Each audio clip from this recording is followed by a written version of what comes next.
here, and welcome. So what we might do without any further ado is just, Laura, if you're happy to kick it off, much appreciated. Yeah, absolutely. Thanks, Ian. And just while I'm sharing screen, I'm going to try and do two things at once. Yes, Paula is here, and she's the Senior Director of the Office of Nature Conservation. So are you guys able to see that screen? Yes. Okay, excellent. Let's see if I can switch to slide mode and move through the slides in a in a way that's not embarrassing. Okay, so I've been invited along because I heard this group would love a briefing on the nature conservation strategy. So I'm just going to go through a little bit about the consultation to date, and then I'll go through some key elements of the strategy and make sure we leave a bit of time for questions. So first up, I'm speaking from the lands of the Ngunnawal people, so paying our respect to the traditional custodians of the ACT and any other family groups that have connection to the land. So jumping right into the consultation on the strategy so far, it's just worth noting that we've been in the development of this strategy for almost 3 years. So back in July 2023, we conducted a strategic review of nature conservation across the ACT, and that gathered input from community and our internal partners, not only on the strategy, but also the Act. Review of the Act. So it was quite broad and very comprehensive and a lot of information there. So that was really where we started to get the first indications of what people would want in a new strategy.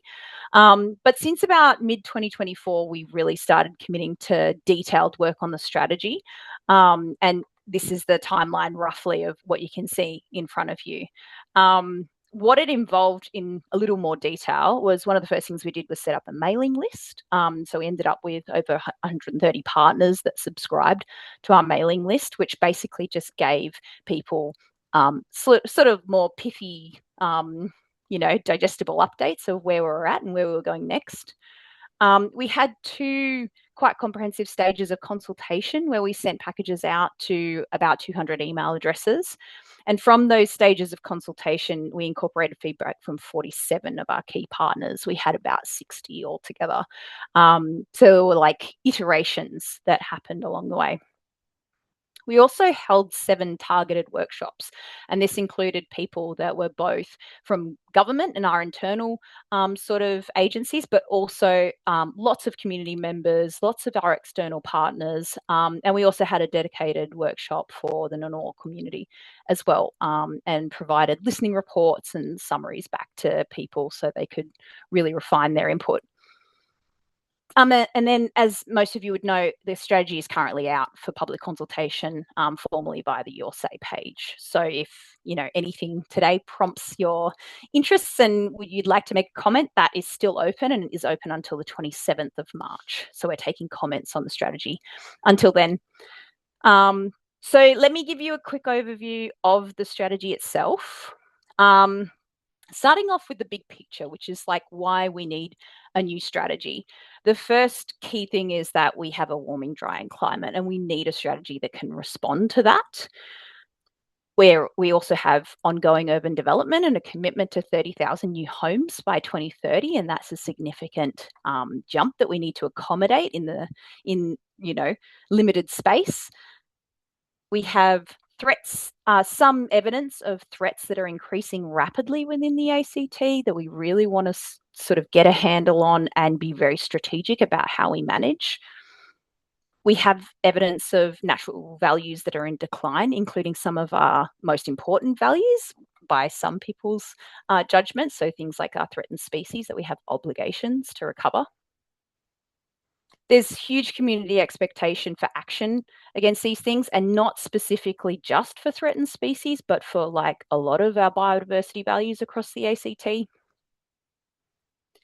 We also want to be aligning ourselves with global and national policy directions, and this, most of you are probably aware, there's been some significant reforms happening at the Commonwealth level with the Environment Protection Biodiversity Conservation Act. One of those is nature positive, which I'll talk a bit more about in time. And then, of course, the key things that driving all of it is a statutory obligation for us to review the strategy every 10 years. So our previous strategy has expired and it's time for a refresh. So they're the big picture things that we need to respond to. What we're aiming for, these are sort of the higher level objectives of the strategy. The vision is basically that we're looking for a city that's thriving within a healthy natural environment. The vision is really intended to point everyone to the reality that we are an urban landscape, and conserving biodiversity in an urban landscape comes with specific challenges and opportunities. So the strategy needs to recognise that. Our mission is to embed a nature positive approach so biodiversity is not only protected but actively restored. Nature positive is a term that was introduced globally and then through the Commonwealth sort of updates as well. It's a approach that is really, to sum it up, it's basically saying it's not good enough to halt decline. We actually need to be seeing increases and improvements to nature, and that's what we want to commit to. And then the strategy outlines 3 key goals. The goals are conservation partnership, ecological recovery, and enduring impact. The reason why these 3 goals are important is because the strategy has to obviously speak to ecological recovery. It's the nature conservation strategy. But we're recognizing that conservation partnership and working together, making sure we're not working in silos or at cross purposes, and doing the most we can to enhance like our coordination and our strategic alignment is actually a way of getting better conservation outcomes. So there's a real focus in the strategy about how to do that. And then enduring impact really is acknowledging that some of the issues that we're tackling can't be really addressed in a 10-year term, or at least can't be evaluated in a 10-year term. Things like we have been suffering from chronic under-resourcing of nature conservation for as long as time, and also climate adaptation. It's going to be a pressing issue for the next 10 years, but also for the next 50, 100, who knows. So we need to be making changes in this strategy that start pointing us in the right direction for long-term good outcomes. So what I wanted to do is take you through 4 major innovations that this strategy is focused on. So there's a lot more in the documents and you can look through the draft and the supplements at your leisure. But if I was to sum up what the strategy is about in these 4 big changes and how it differs from our previous approaches or builds on our previous approaches, it would be these. So priority conservation areas and the nature conservation network are 2 key elements that we're introducing through this strategy. And what they are is really cross-tenure, climate-ready, and grounded mapping tools that basically tell us where our most high-priority conservation ecological values are. It's intended to be an anchor for planning and for investment and land use decisions. So it's really taking a sort of holistic and very evidence-based look at how we're going to, especially in the pressures of urban growth and climate change, how we're going to actually partition out the landscape and know where we need to make our biggest investments to achieve nature positive. The goal is really to reduce avoidable loss of critical biodiversity areas to near zero. The next big element is our conserved area policy and off-reserve conservation. So as I said, we're kind of really going for a whole of landscape approach in this strategy. It's been asked for a while from both community and within government that we need to not be looking block by block when it comes to conservation outcomes. We really need to be thinking about things like connectivity and making sure that we aren't allowing death by 1,000 cuts in our decision making, and considering all those biodiversity values that tie ecosystems together and ensure function, not just the occurrences of particular elements of biodiversity. So really, the conserved area policy is a way of making sure we're getting conservation gains beyond our protected area network, and that being our national parks and our nature reserves. So having mechanisms that actually allow us to get conservation gains when you're not strictly in a reserve, for example. And part of this will involve introducing a stewardship scheme for the ACT.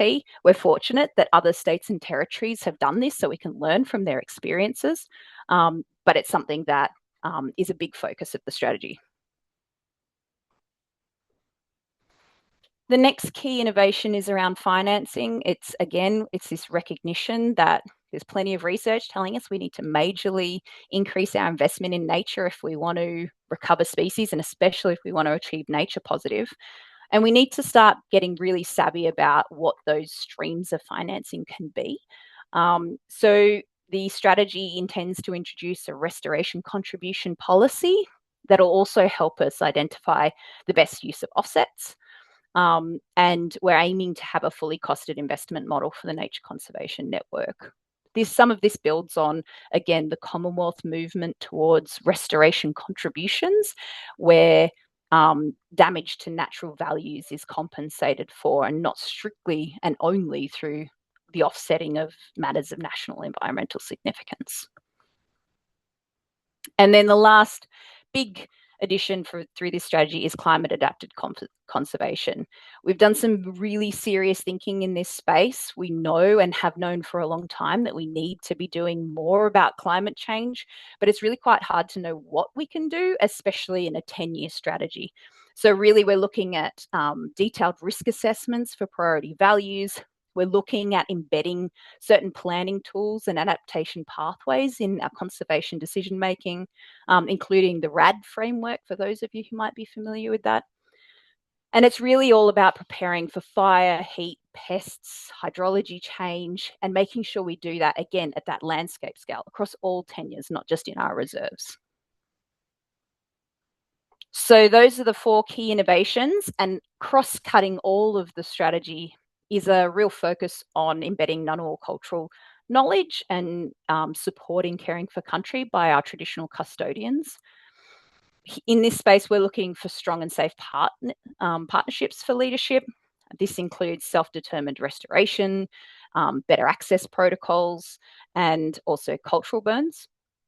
Protecting and restoring key cultural values, and that can happen through, again, the mapping of priority conservation areas, and elevating cultural knowledge and conservation decisions. The emphasis here is around the guidance in planning and management. There was some feedback from community that was really about, sure, we're consulted at the start, but we want to be really involved in the management of country.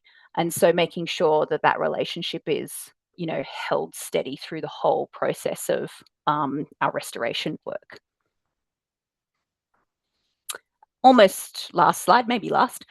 So what would it look like if our strategy is successful? We want a healthier nature within Canberra. We want it to be more connected, more resilient, more valued. That's all very broad and arm wavy. Some more pithy things that we want. We want near zero loss of the priority conservation areas that we establish. We want our populations of threatened species to be showing signs of recovery, and we want to avoid any extinctions locally that we can. By avoidable, we are considering things like climate change and what are potential to impact those populations, and what's feasible for us to do. We want to be reducing weeds, controlling pests, climate appropriate fire regimes, and increased connectivity. That, again, may seem very broad and easy to achieve, but we have more detailed actions specified in the strategy about how we intend to do that. We want active restoration on most of our PCA network. Again, restoration is expensive and it takes a long time. If we get to the point where 50% of our PCAs are under active restoration, then we're doing a good job. And we want annual public reporting. There's a bit more detail in the strategy about exactly what commitments we're making to being transparent and accountable to the targets that we set, and also have quite clear reporting requirements, including the development of what we're calling the implementation roadmaps and the indicator framework, which is all a system of evaluation that we intend to be very transparent with. So I'll leave it there, and I think we've got a little bit of time for questions, Ian. I don't think I went over. I think you did an outstanding job there, Laura. Thanks, Ian. Thanks very much for that. Look, you can't underestimate the enormity of nature conservation in Australia, with the pressures that are put on nature by all sorts of development, etc. What I'll do is I'll just open it up for questions, and if we just concentrate on the actual presentation, and the ideas and issues that were raised, that'd be really good. Leon? Yeah, the ACT's legislated emissions target is for net zero emissions in the ACT by 2045. At the moment, we're on track to be about 180 tonnes per capita above that, and that target only accounts for less than 10% of our carbon footprint. If the rest of the world was to match our carbon footprint per capita, that would quadruple the world's emissions. Now, aside from that, we're facing about 5% or more of local species being at risk of extinction due to climate change. We currently have about 70 species on our threatened species list. That climate change is likely to increase that tenfold. How does the strategy address the issue of a tenfold increase in threatened species? So the intention of the strategy at the moment is through identifying, partly the process of identifying the priority conservation areas is to also identify specific values and what their needs are, including under climate change. So one of the criteria that will be part of priority conservation areas is threatened species. And so for threatened species in particular, we will be thinking about, okay, what do they need in the ACT and what is feasible for us to achieve in the ACT? As you'd know, there's some species that are almost wholly contained within the ACT, some threatened species, and there's some threatened species where we're right on the edge of the range. So doing like a really detailed assessment of, okay, what are the objectives we want to achieve for this species? I have a specific background in woodland birds, and we know that in the temperate zones of Australia, there's actually an indication that those species are going to be moving poleward and upward. And so we know that the ACT could become really important future habitat for those. So we need to be considering it. We need to be considering the life history of individual threatened species and making sure that we're considering what is the potential in the ACT for their future under climate change, and be really realistic about, does that involve things like active translocation? Does that involve restoration of entirely new areas to create habitats that are future stable? It's detailed work, and the strategy allows for that work to be done. Thanks for that. Joachim? Laura, thanks for that. I read the strategy, and I note that a lot of emphasis was put on monitoring. Mm-hmm. And there are two things I miss in the strategy. One is a lot of monitoring, on-ground monitoring, is done by conservation volunteers. Mm. And the strategy does not single out that major contribution. Mm. Yep. Conservation volunteers in park care, what's called park care patch, are probably the eyes and ears of Office of Nature Conservation and Parks and Conservation Service in the reserves. So that needs to be acknowledged in addition to your acknowledgement of Aborigine input. Mm-hmm. And Yep. the second point I want to make is one of the most engaging tool for monitoring is Canberra Nature Mapper.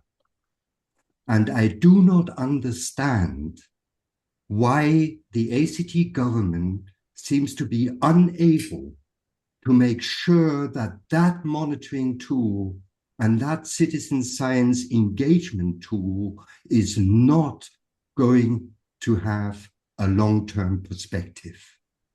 Mm. Thank you. Thank you for the questions. They're really important. I might ask if Paula or Bren might be able to address the second question around Canberra Nature Mapper. But just to handle the first one, I think I have heard this comment before, and it's really valuable to hear this during the public consultation period, that the strategy is potentially relying on conservation volunteers too much and not sort of acknowledging them and celebrating them enough. So that's something that we're definitely going to take on board before the final version is published. What I would also say, though, is conservation volunteers make a huge contribution to monitoring. I absolutely acknowledge that, especially through platforms, online platforms. But we do a tremendous job of monitoring within government as well. And I think part of the reason why that might not seem significant might be because we have to do quite a lot of work in improving our data standards and our data accessibility and a better job of communicating the data we have and use for evaluation. So I think that I take your point of like the immense contribution of volunteers, but I also take the point of like a very critical part of us doing effective monitoring in the ACT will remain with government. We have to do a better job of making sure those data are available and accessible and understood by the public, but we also need to be a bit more strategic in how we monitor, because monitoring is something that, you know, there can always be an argument for more is better, but it's not going to be the case. We need to be really efficient in the way that we choose to do things and really have a good understanding of what we're trying to evaluate and for what purpose. And so some of that focused work needs to be improved, I would say. Thanks for that, Laura. Thank you for that, Laura. Bren, did you want to make a comment about Nature Mapper?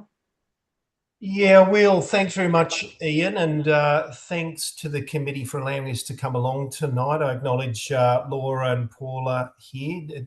Done a huge work in this space, but of course, good to see you all. The Nature Mapper, Jochen, I totally agree with your thoughts about the potential loss of that platform. It is a vast repository of nature information. I think the harsh realities are it's run by a private business. The government have a contract with that business for some services, which is expiring, and the business has made an independent decision on their future.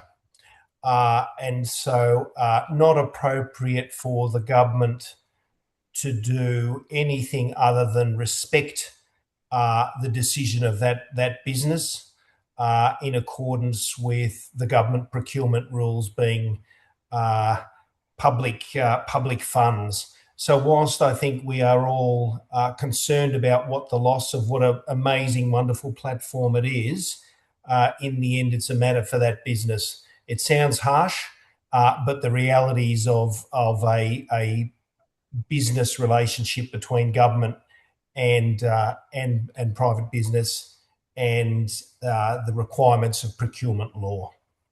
Brendan, just a comment. It's a system that actually works.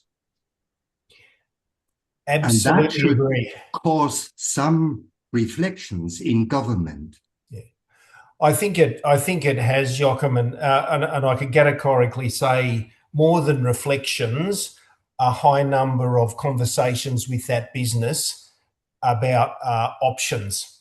And I think that business is still determining their next steps. We know that they've been in partnership with and seeking a way to make a wonderful platform financially sustainable due to cost pressures, and we know that's really, really hard for them. And Joachim, if I'll just add as well, building on Bren's comments. Hi, I'm Paula. It's such it's a fantastic platform and something that we've calculated has given a lot of benefit to government. In light of this business decision, also Dr. Michael Mulvaney and a couple of other key people who are expert moderators on the platform have started up their own Canberra Nature Map Association, trying to work out and plan for what we do to ensure to keep on capturing citizen science data in the light of 3AMIT's decision to close down at the end of the contract. So there's more than us trying to work out what to do, and you're welcome to engage with this new association as well if that's that. I know that they've been really actively looking for people to join in if that's of interest to anyone. But just wanted to add that as well, and we're trying to work together to work it out. Thanks, Paula, and thanks, Bren. I think we should, it'd be tragic to lose that Nature Mapper. one of the things that I've noticed is my adult kids, in their mid-20s, getting them involved in anything that's, political, nature conservation, etc., has been a real struggle. One thing they do love is being on the app, going out and seeing birds and animals. My both are I think they're going to be ornithologists. They're so interested in doing that sort of stuff. So I just think those sort of tools are really engaging for the community, and you guys probably know that anyway. Just the number of people who do interact with that, but particularly the number of younger people who actually interact and get engaged through that platform. So yeah, we should do anything we can to either keep it going or replace it pronto. Marion? Thank you. And I'd also like to just throw two questions about the conditions of this particular app, which everybody loves so much and it's so important and useful. Is it going to be archived? Can it be migrated to another owner? I'll leave that one with you because I actually want to ask you some other questions. I'm very interested about the high priority areas because if you're looking at what am I trying to say? Connectivity in particular, there's a lot of fragmented grasslands all over the place. So how are you going to balance between high priority areas, which might have very high value biodiversity, and yet these other little fragments of grasslands, which are so incredibly important for connectivity? I just wondered whether you've sort of worked out a way of doing the balancing act there. I'm aware that with Mount Ainslie, the Ngunnawal people are very reluctant to be involved with things there, and yet obviously Mount Ainslie is a nature reserve, and I'm just wondering if there's a way of working around that too. Offsets, I thought that offsets were rather difficult these days because I understood, probably wrongly, that you can't offset now to New South Wales. Maybe that's, and of course ACT is really just a little tiny wee map. And I'm right behind you in terms of the restoration program, but I suspect, to be perfectly honest, considering what we've got to contend with over the next, long after I die, 50, 100 years, it's ongoing. It'll be ongoing. And I think we ought to realize that if we're going to try and keep up with climate change, that there's not an end point. It's a continual effort. And I think we should be very aware that it's going to be a continual effort and face up to the fact. And lots of us love being part of the process. So there are my comments, but I'd love to have some answers if you can possibly remember what I asked. Yeah. Thanks, Mary. Absolutely. I think I might start with the last one because it's been like such a challenge of like preparing the nature conservation strategy because it is a 10-year strategy and almost everything we need to do in the world of nature conservation is on 50, 100-year timelines at a minimum. So it is a real challenge kind of having that long-term vision, but really be able to pick apart what needs to be done in the immediate term. And so I absolutely agree with you. Restoration is going to be our future and forever because we have such a gap to fill, such a debt to pay in this space. But what I can say is that the strategy does offer a theory of change, and the intent of a theory of change is to really step that out and really understand what the prerequisites to an outcome are, and making sure you're doing all the interim work to get to your end point. So that really is the intent. And so if that's, if that feels sound to you, if you look at that, then that's a job well done by us. It really is, that is the intention, is to say, here is the sphere of influence for this particular strategy. There will be another, and then there will be another, and then there will be another. So that's your last question. The first one, priority conservation areas, and like how do we make sure we're capturing the high value areas, but also the areas that have great potential for high value or just at least contributing to function in terms of connected grasslands and sort of genetic diversity and gene flow and all sorts of things like that. I'm happy to report that is something we've thought about really deeply. And so the priority conservation areas won't only include the highest value land, it will also include potentially quite degraded areas that we know if we invest here and restore, we have a big gain that we can get.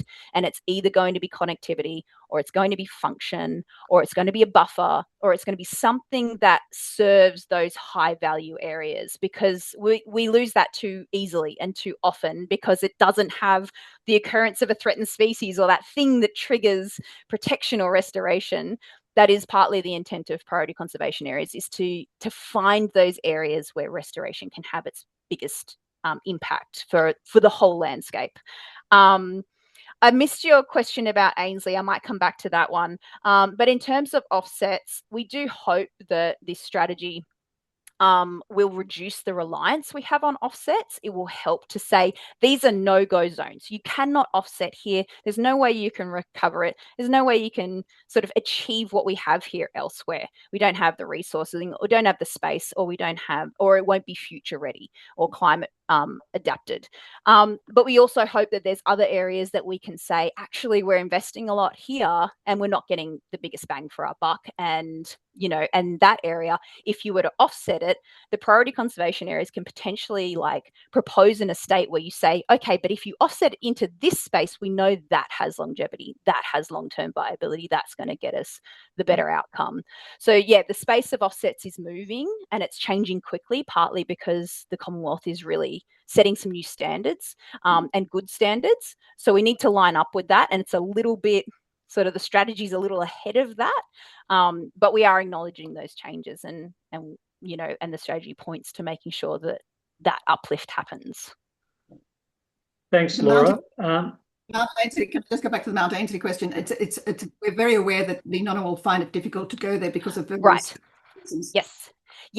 And one of the targets in the strategy is about developing an access protocol that is respectful and equitable and considers, you know, those cultural places as well as values.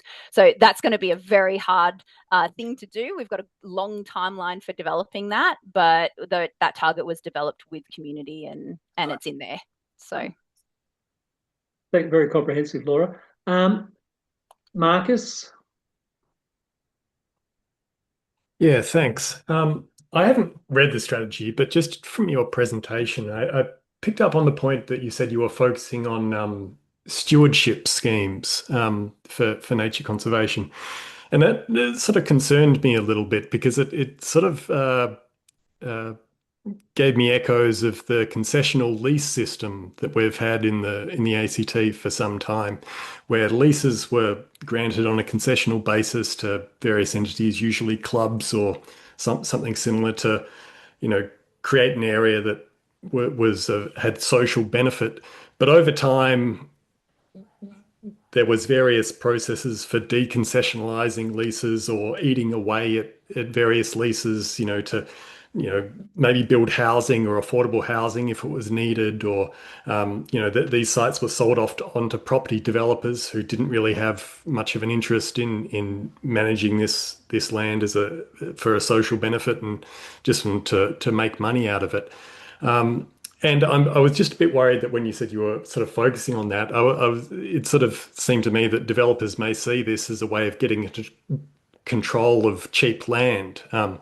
In the sense, if an area of land is zoned as a conservation area and it's privately owned, obviously you wouldn't be paying very high rates on it because you can't do much on it. And it's a way of land banking sites, a cheap way of land banking sites. And then over a period of a few decades, you should slowly work away at politicians to sort of change the rules around these sites, and they end up just becoming housing. Sorry, yes. Well, so that's just to explain my concern about it. So have you thought about those sorts of issues, and how would you address them? Thank you. Yep. Thank you. Yes, we have thought about it and we appreciate the complexity of what we're doing. And the stewardship scheme isn't intended to only apply to rural lands. It can also apply in urban open space and other sort of areas that are outside of reserves. So it does need to be quite broad. But it needs to be very specific about the conditions of, you know, how to achieve conservation on all these different potential land tenures. Again, I can at least say that, you know, there's been stewardship schemes before and there's a lot we can learn from, including the context that you just described. The the priority conservation areas will strongly support a stewardship scheme in terms of its implementation. We're not going to be creating conditions under a stewardship scheme that allows for the damage of natural values, but it may well also support the kinds of activities that, you know, can be tolerated by natural values. We know there's actually a number of like our important biodiversity areas and a number of really important conservation values that can tolerate particular land practices and land uses perfectly well. And a great example of that from, you know, a species close to my heart is a superb parrot that can breed quite effectively with grazing. So we have those different sort of cases to consider. We've allowed within the strategy a significant timeline to develop the stewardship scheme in appreciation for how complex it will be. So yeah, the short answer is we have considered the sort of issues that you're raising, and we also appreciate that there's going to be quite a long consultation and development process that has to come with introducing a stewardship scheme in the ACT, not least of all our land leasing arrangements. Very good. Thanks for that Thanks. answer, Laura. Just a couple of quick points, and then I'll go to Joachim. You mentioned some mapping tools. One thing that has been worrying the NCCC is the block by block redevelopment of Canberra, which is really development focused, and I think, as Marcus is pointing out, really compromises some of the landscape values.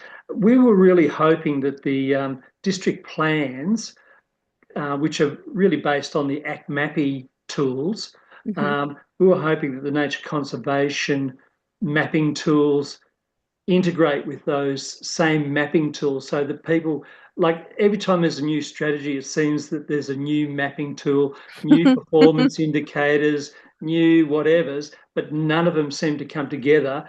We're really interested in the green and blue corridors that wander through North Canberra and into the city.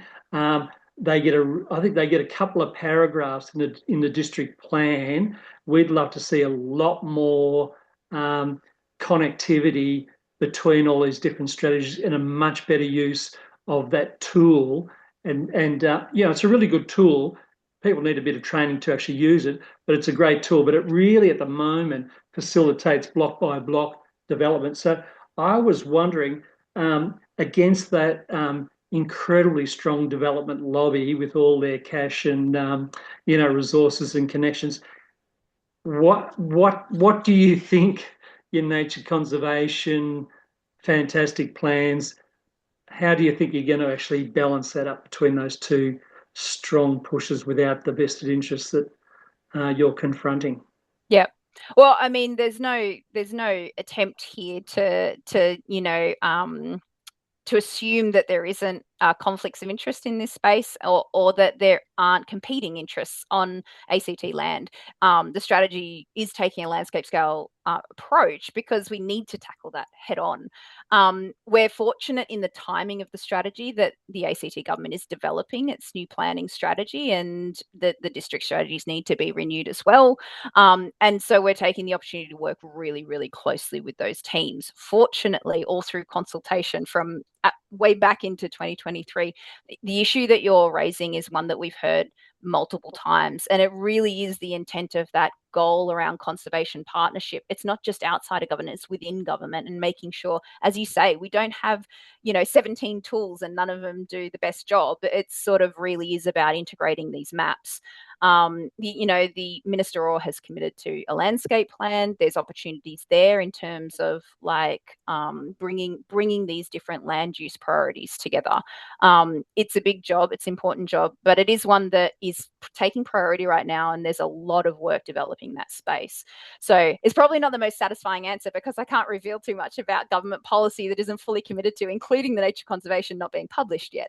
But what I can say is that we're very aware of that issue, and we're very aware that we need these strategies, these acts, legislation, policies to be speaking to each other better and be better integrated. And there's some really great, smart people working on that at the moment. Great to hear. Thanks for that. Joachim? Just following on from Ian's point, there are a number of other of what I call intergovernment conflicts of interest. Government at the moment causes a lot of invasive plants to be propagated throughout Canberra. African lovegrass, Callery pear, even growing invasive plants for planting in new suburbs. So a nature conservation strategy should also make clear that there are certain limits of what government should do in terms of threatening biodiversity. Yep, I agree with that. And if you, I can't remember, sorry, I wasn't sure if you were the gentleman that said that you hadn't read the plan, but the strategy, sorry. I have read the plan. Great. So one of the things that is in there that you'll see is that we named the 3 biggest challenges that we see us facing in the next 10 years, and invasive plants is named as one of the 3. So for others online, the others are urban growth and climate change. So we're recognized that that's one of the most tricky and most threatening spaces for our natural values, and we need to take a real focus on that. There's multiple strategic targets to sit underneath that about doing things in a coordinated way. We need to make decisions, for example, about like what outcome are we trying to achieve? What value are we trying to protect or save or restore in our threat management programs? And how do we want to prioritize these various threats? And are our management actions having the intended impact? And are we doing the monitoring and evaluation work to truly be able to say that and be adaptive? There's multiple targets around as you noted, monitoring, but also around like better data sharing and better data collection. There's also very specific targets about understanding the impacts of these various invasives and knowing where we should prioritize the work, because we do run the risk of spreading ourselves too thin when it comes to the problems of invasive plants, particularly in a 10 years term. So we really have to make some good decisions about like, what are we tackling first and what are we tackling hardest? And the strategy allows for that better decision making to happen. I would also look, Laura, my point was, it's easy. Just stop planting invasive plants. Well, I think I appreciate your or comment. spread them by mowing regimes. I understand your concern, and that's where we do that is part of what I just described in terms of understanding what practices are supporting or potentially disadvantaging, and where the priority areas are in terms of evaluating that. And there's also even scope for where invasives potentially giving us a benefit in the face of climate change, and making really hard decisions about whether we accept that or not. And that's part of the RAD framework, if you're familiar with it, is really saying, okay, where do we need to go with our management here? Because we can sink millions and millions and millions of dollars into the management of invasive plants. But to get the outcomes we need for nature positive, we're going to have to be really strategic about it. So I do propagate them. Yeah, it's a good start, but it's not as I would have to challenge you, Wacom, on the message you're sending in terms of how easy it is. Yeah, I'd go with that as well. Like if anyone who actually does weeding, as part of their gardening, that is a real pain in the ass. So and invasive plants have evolved to invade. Get on top of weeds is a nightmare. So yeah, thanks very much for that. I was just Steve. Did you have your hand up at some stage with a question? Steve Goodwin. Is that an avatar or is it actually Steve? Okay, what we might do is look. If you're okay, if anyone else has any further questions. Hi, can you hear me? Yeah, you're a bit. Can you hear me? Did you have a question, Steve? You're sort of coming in and out. Can you hear me now? Yeah, but you're breaking up. Yep. Yeah, I'm getting that from everyone else. So obviously, I've got a pretty poor connection. I was going to ask a question about African lovegrass before, but the invasive weeds thing has been discussed pretty much to death, I think. So, yeah, it's a huge concern, and we're acting locally in O'Connor to try and control it. But as I move around, because I walk around O'Connor a lot, I notice it has invaded. It's here, and it's here in big numbers, and I'm really worried about how we can get that under control. Yep, thanks for that, Steve. I think everyone in Canberra is a bit concerned about African lovegrass. I think if you go down Canberra Avenue, it looks like a wheat field down there as you drive between the city and the Fishwick Market. It's an absolute winner. But Ian Bryn here, just on that one quickly. What I can say is African lovegrass, it was raised at the Nature Conservation Forum, which is a meeting of government and our environmental groups. A really healthy discussion there.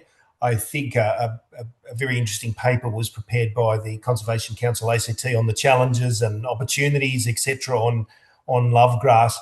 There is no easy solution on this one. It's a really tough. African lovegrass was on the march about 20 years ago, but we're of course seeing it in prolific proportions across the ACT. We're going to come back through the Nature Conservation Forum with a set of essentially principles that we think will be suitable for not so much for the management, but a set of principles about a government position on African lovegrass. I think there is a lot of expectations about control and so on. I think in the scheme of things and weighing that up against all the other priorities we've got, we think we would like to clarify and confirm government's position on African lovegrass. And it's not particularly great, to be honest, but we will be coming back formally through the NCF just to set up some principles and where we think we could do some more, but noting it's in such prolific proportions, there's, to be honest, there's not a lot that can be done apart from a defensive posture with our key ecological estates. Thanks for that, Brent.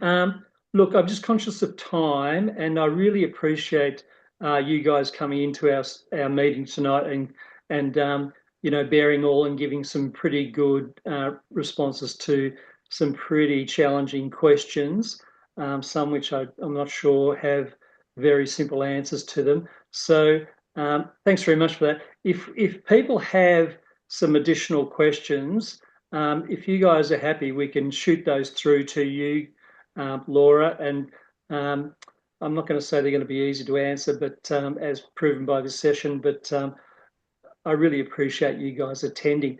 I'd just like to give a bit of a plug here. I had a whole bunch of whinging poms staying with me over the last couple of weeks, and we went out to Mulligan's Flat last night doing one of those evening walks, and they were absolutely blown away.